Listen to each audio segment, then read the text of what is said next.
For me, it was obvious. So as someone who has struggled with codependency, it's kind of like the dark side of being a nurturer, I think. And the thing that I learned right off the bat was that there's a positive side to being a nurturer. And so often I focused on the negative side of that and, being taken advantage of and looking at it as a weakness, but it was actually a strength. And that's what I learned through SMA. I do this because I'm a huge cheerleader, which correlates with my Sacred Money Archetype. I wasn't too surprised. I hadn't come about that before, but it was just a confirmation because even my name means a mother has come back. And it's usually a nurturing grandmother who died. They have this reincarnation belief in my culture that they name the girl child born in the family, either in the direct family or the extended family. So yeah. And my Sacred Money Archetype is nurturer, connector, and romantic. I wasn't at all surprised, but it just explained a lot of me. And it was a huge sense of relief for me when I did that Money Archetype quiz. For me, it was blindingly obvious I was a nurturer. I am a nurturer, and I'm 50-50 nurturer maverick, which made perfect sense. And probably the most unmaverick thing that happened for me was that I didn't try and fight the fact I was a nurturer. I almost was like, no, I'm more nurturer. I'm definitely more nurturer. It made me feel understood, and it helped me give myself permission to be me and not to fight it, and just to, I think every other time I've done any of the personality quizzes, etc., I've been like, stop telling me what to do, which was my maverick. And this time it gave me permission to really enjoy the strengths of who I am and to accept who I am, as opposed to try and fight it. It also gave me permission and a mantra that I work with quite often is, I am not responsible for everything in the world. And that's really helped me create stronger boundaries in all areas of my life, whether it be my business and my personal. So I am not responsible for everything. I am not responsible for others' decisions. And that's been a huge, powerful shift in creating strong boundaries. I definitely resonate with that too, Sarah. I was not surprised in the slightest when mine came back as a nurturer. I'm also a Cancer sun sign or a Cancer star sign. And so it was just like, well, obviously. And of course, but what was really good about it though was that looking at the traits of, like putting everybody else first to the detriment of yourself. And I was like, oh, this is why I keep repeating these patterns over and over and over again. And then looking at, okay, it's about boundaries and like getting better at bringing in and enforcing boundaries and things like that really did help. Obviously, it's still a work in progress because, the work is never done. But I was not disappointed. In fact, I probably resonated with it most and almost ignored all of the other archetypes. And then when it was like, so what are your top three? And I'm like, oh, was I meant to look at the other ones? Because I just was like, oh, nurture. Yep, that's me, obviously. Well, just don't worry about anything else. So it's been interesting for me also to explore how the other different archetypes also play into that and modify it as well. I can definitely see the nurture connector in pretty much all of my business all the time. Even the ruler, at times, I think I need more ruler. I definitely need someone, I need the person that's going to make me charge. I would say looking back at my businesses, the most I've ever made is usually when there's someone else at like the front desk or something like that, making me charge what I'm supposed to charge in the hairdresser, world. Even when it was my own salon, I had those. I can definitely see the the connector energy as well, just because everyone does become my friends. Like now, I go to the majority of my clients' homes to do their hair. It's just easier, and because we do kind of have that friendly relationship, but that's what I like about it. And they trust me, and that's kind of how the whole real estate thing kind of came into play as well. Is just wanting to help people on a much larger, grander scale. But yes, my downfall is typically not charging enough, just wanting to help everyone, to definitely spite myself, even when I try really not to. So I need that ruler energy kind of comes into play, but only when it's kind of forced. So when I first discovered Denise, just at the very beginning of the pandemic, before I became a lucky bee, after I read Get Rich Lucky Bitch, I was a nurturer, maverick, and accumulator. But then last year, when I joined Money Breakthrough and did it again when we started SMA last year, ruler had come up and overtaken accumulator. So still nurturer as number one, but it had sort of dropped down. Maverick had come up a little bit, and ruler has stepped up to the plate. So it was interesting to see how much that had changed in 12 months of just, doing money boot camp type, or not doing boot camp, but reading the books and doing the things on my own, and then coming into boot camp and going from there. So yeah, so that's me. And also another thing as well is supporting other people. So that's really important for me in general.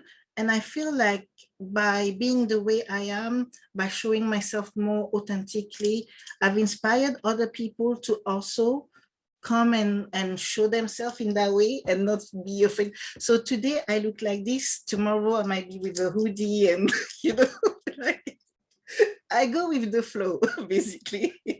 And even though I go with the flow, I have to be honest with you. So having role model like you and some people that are in the boot camp is helped me to know that you don't have to be perfect every day, but you still need to show up and still do what you need to do. And so sometimes, it's so scruffy, but I still show up and accept myself in that way.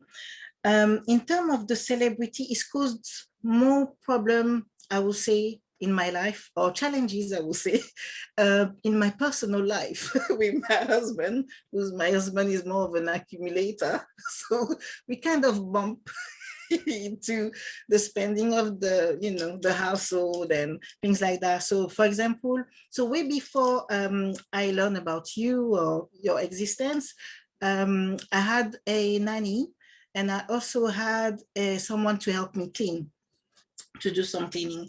The reason is when I had my third child, I was like, no, it's too much for me, I can't do it. So I just hired someone, and from there, it was like a bit of a fight to get that person into the house. And then it was a fight to give them a key so that they were actually part of the, So it went like that, but I kind of took over more of like my needs and went with it. So I think this is where they show up in my life, really. So what I noticed with my three, right, nurturer, ruler, and then celebrity, is the way I entered life is that I amplified all of it. It was like on 100 notch. And so therefore I overgave as much as I could, right? And in order to do so, that meant that I was going to overdo how much work I did. So I was going to work a whole lot. Why? So that I could be the celebrity, so that I could have reached that fame and that abundance and live that luxe life that I love. But I love the beauty and the luxurious. But then my nurturer also is like, oh, but I'm here only to give all of me and my money. Like, why would I want anything? And so there was this pull in all these directions, and a lot of shame for wanting everything and nothing at all. And so that helped me realize, okay, so I wasn't looking at my money, I was spending my money, I was working until all hours, I was totally depleted, and I was looking for validation everywhere in order for me to feel successful. And so when I started to harmonize all of them, and the way I looked at them was, since knowing these archetypes and loving archetypal energies already, I started to think about, okay, what is the energy of the archetype that is desiring for me to match and play from a sovereign space? And so for nurturer, it was, what is the energy of my business, right? So what does my business actually want from me? And it's not to overgive. Because once I learned how not to overgive, my community members were still so used to it. They constantly were trying to take. So I had to reconcile that and learn how to be really loving, but also firm in my ways. And then with the ruler, learning, okay, what is the essence of my joy? Because I kept on, I love what I do, but that meant I wasn't doing anything else. I think, Denise, you say in one of the videos, like, you basically take your passions and turn into profit. And that's what I was doing all the time. And so nothing was sacred for me. And then the last piece with celebrity was really honoring the energy of money. Like, how do I relate in a sovereign way, not just always wanting to have this imaginary amount so that I can spend lavishly, but how do I grow it in this conscious way, in honor of like the deep work and the people I could reciprocate the money to. So learning about my values. So yeah, that's what has happened with me. So my bottom archetypes are equally tied between accumulator and maverick. I knew that from the start. I'm so good at spending money, especially impulse spending. I had to rein in on that. And as I said, sub-story spending, giving away my money to people. I'm always donating something. And so how did SMA really help me? First, it was a huge relief. Like I said, I watched all the videos one night. I didn't sleep.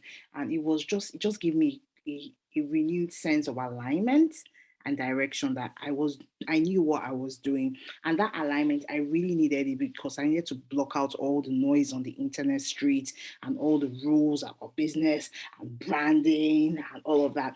And also gave me permission to be the kind of person I wanted to show up to be. Like, in my gift business, what I want to be is the background person, like that entrepreneur's secret weapon to which she's going to use to transform her key business relationships. And I always thought that it was a visibility problem. It was a success saboteur issue. It's not. I just want to be in the background and let people shine. I want to be a magic maker for people. And I love that. I'm really so comfortable with that. It has nothing to do with my self-esteem. And I've struggled to come to this place, so accepting that, look, this is who I am. I'm a cheerleader and I want other people to shine. And when I help more people get what they want, I get what I want because my life is flooded with fulfillment.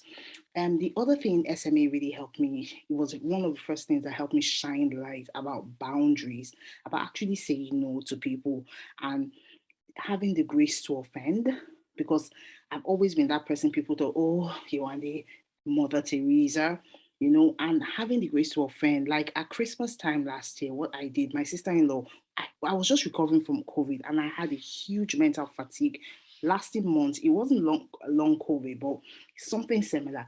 And then they were still saying, oh, Iwande, are we driving by for Christmas lunch? And I was like, I'm just recovering from COVID. And I was like, hell no. And they were like, Iwande, are you serious? Oh, I guess you must still be so tired. That was the reply to a text. And I was like, what the hell? And she went on and on about it, but I didn't even say anything. And I was so proud of myself. It's a big win for me because previously I was like, oh, okay, can I make something and post it to you? I would post out frozen food to people. Yes, that was me. Yes, that was me. So boundaries, like real boundaries, then systems, understanding about systems, knowing that I'm not a person that will really uphold those systems. I need people in my life to, be accountable to. I need that structure of a scaffolding support, either in the people I hire or my coaches or mentors. I realized I needed that. The other thing I was like, in terms of hiring people, as much as I always want this, one happy family, I knew I needed to hire polar opposites of my personality because I knew I was going to get any work done. I was the kind of person that hired a V and went cold turkey on her. She was like, you have 20 hours left. You paid for that. What are we going to do? And I'm like, also overwhelmed. Yeah, so those were the things I learned from SMA and how SMA helped. For me, I've definitely felt alienated in the business world as someone who has a full-time job, is raising 5 kids. For a long time, I was the sole breadwinner for our family. And that push to, just quit everything and do your business full time, it's just not possible for me. And I've been told by people, oh, just quit and do your business. But you can't do that when you have kids to take care of. And I've definitely felt like forced into, you have to show up on Facebook Live and Instagram Live and here and there. And if you don't, you're not doing it right. And feeling like, okay, if that's not the way I do it and I'm not doing it right, then I'm never going to succeed. But I've learned that if you show up in those ways inauthentically, you're not going to get anywhere. And if you keep spinning your wheels trying to do all these things that aren't right for you and don't listen to what is right for you, you're not going to get very far, right? And so my experience has been taking it really slow. And for me, my business is my passion. It's what I love in my life most, I'd say. Like that's what I do that is just for me. And so it's the thing that energizes me, that brings me a sense of purpose in my life more than any of my other roles. And I do it as an act of self-love, but I can't dedicate all my time to it, and that's okay. And I think sometimes slow and steady wins the race, right? You don't have to be like first to everything. And, when COVID happened, there was this big push from the self-help community to like pivot and show up and help other people. And I mean, for me, it was enough to just show up and be there for my family. And that push to have to do everything and be everything for everyone, it's overwhelming, right? And so I definitely have been resonating with everything that all of you have been saying. And I think, just to add a little bit more to that, when you have like so many responsibilities and you're a nurturer, you want to take care of everyone and you want to do everything right. And I think there's this like negative tendency towards perfectionism, at least for me, there has been. And in that business world, you feel like you're not enough because you can't show up and give 100%. You can't like work 60 hours a week on your business. It's just not possible. But there is another way, and there is a way to do it that's more aligned with who you are. And that's sort of what SMA teaches you. I'm resonating with everything that everybody said. I've absolutely experienced coaches trying to sort of railroad me into a different direction. And one of my first business coaches who taught me so much, and I am so grateful to her, and she is a celebrity ruler, and she said, go to every single networking group within 100-mile radius. And I remember in one of the modules you've said that, and to have permission. For me, when I did that and I tried that and I followed that path, for me it would take me all day to recover because I was just spent from giving and giving and giving and giving. And very similar to going to big events with hundreds of people, I enjoy them, and now I know that if I do anything like that, it is of service to me to have the next day off. And I don't have to go straight back in.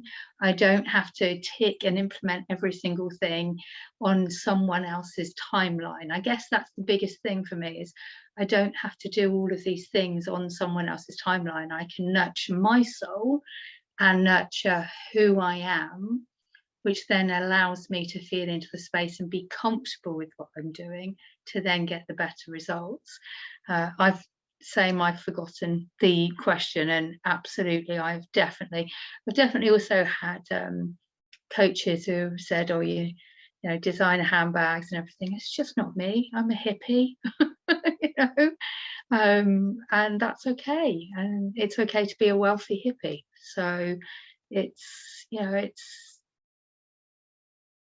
definitely wonderful being able to accept who I am and honor my soul as I go about my business, whilst helping incredible clients who resonate, because we all have clients who resonate with who we are.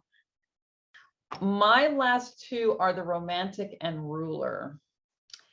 And in the last couple of months, I have really tried to engage that romantic energy, which is in some ways, because I'm a professor and also a coach, just feels very alien, like everything has to be hard, you have to work so hard, like, and really just trying to go into the ease and the beauty, and just making it very joyful. So I've been trying to lean more into the romantic and how easy can this be in terms of producing products and services for people. So that's been really helpful for me.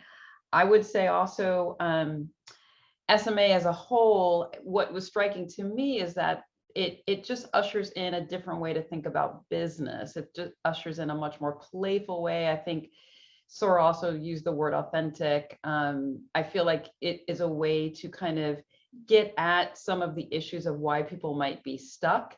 So for me, thinking about the nurturer and the shadow side of the nurturer, because there's a shadow side to each of the archetypes that you talk about, understanding if I continue on a certain path, I'm going to really manifest the martyr side of the nurturer. And I've seen a lot of that in terms of folks who are nurturers who are in business.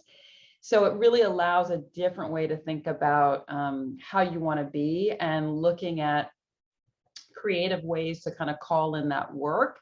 And I mean, I found the SMA cards where you think about the words that help to define the archetypes. Using that, I started to use some of that in my copy editing and in some of my sales page, and really being intentional about the kinds of clients that I would want to attract. So SMA just has been so helpful for just really rethinking, you know, how one does business and how one can attract more of that client energy that we want to sort of foresee in our world. I find it just so playful too, so helpful and playful. Well, to be honest with you, the nurturer is kind of leading my life up until last couple of years, to be honest. But another thing that I found with the romantic, and also, so I'm very generous. And I'm very generous with people I like, with people, my family, my friends. And I found that in the I will say 5 years, last 5 years, it's become a problem for me. So knowing that now I'm a little bit more assertive into how I'm giving, and I'm giving on purpose. So into my business, I've incorporated like a little bit more philanthropy. So I kind of give in that way. So instead of overgiving and being like, oh, we've had the coaching session, but I'm still gonna keep on going and give you another one extra for free, and so on, because it never stops. I go like, okay, so we've come to the end, and I'm gonna maybe use some of the money that has been there to give to a charitable cause or something like that.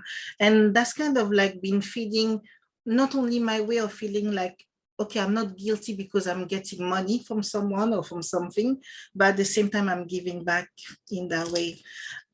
This was one thing that that came out a lot.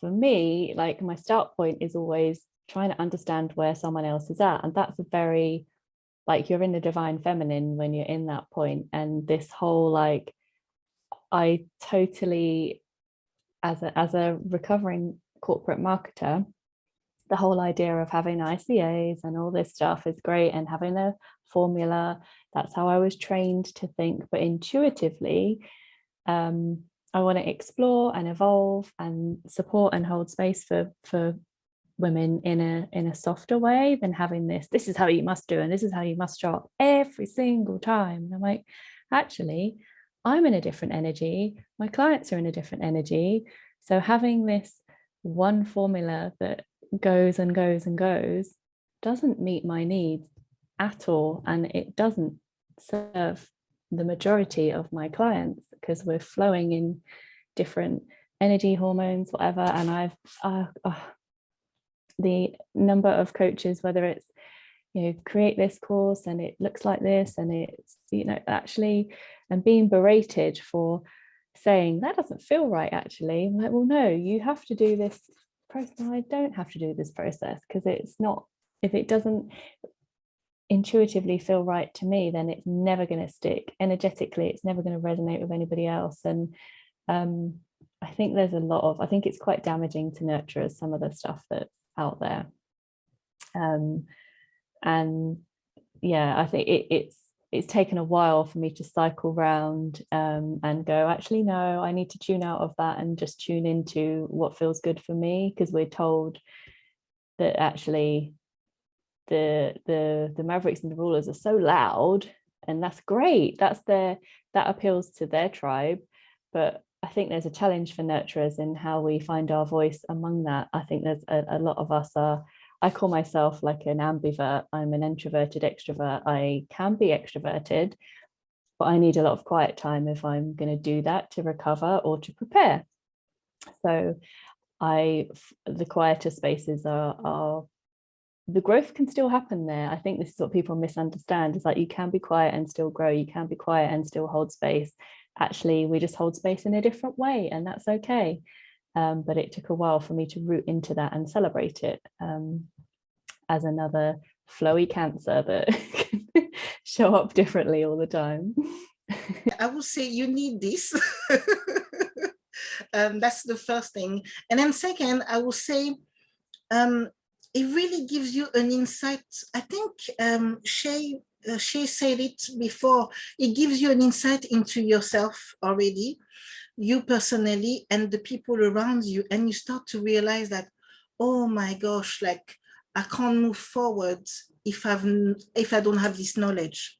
And I think you give a lot of knowledge in terms of like, this is why you feel like this, or this is why those kind of things happen. So for example, for me, where I'm a giver and overgiver, I was able to put a little bit more boundaries into my business and be like, oh, when I'm creating those courses, I don't have to overgive myself, because the courses, people do it by themselves, and I don't have to be there so much. And then my energy is not overrun, and I feel happy to be with people, if that makes sense.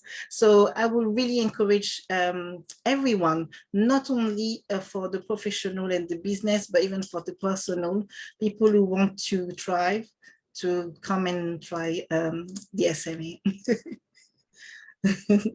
So, are you a ruler, a connector, or a maverick? Hang on, maybe you're more of a romantic or a celebrity. Take the money personality quiz right now and find out which of the 8 money archetypes you are. And then I'm going to teach you how to profit from your strengths and make money in your business based on your natural personality. Click below and find out more.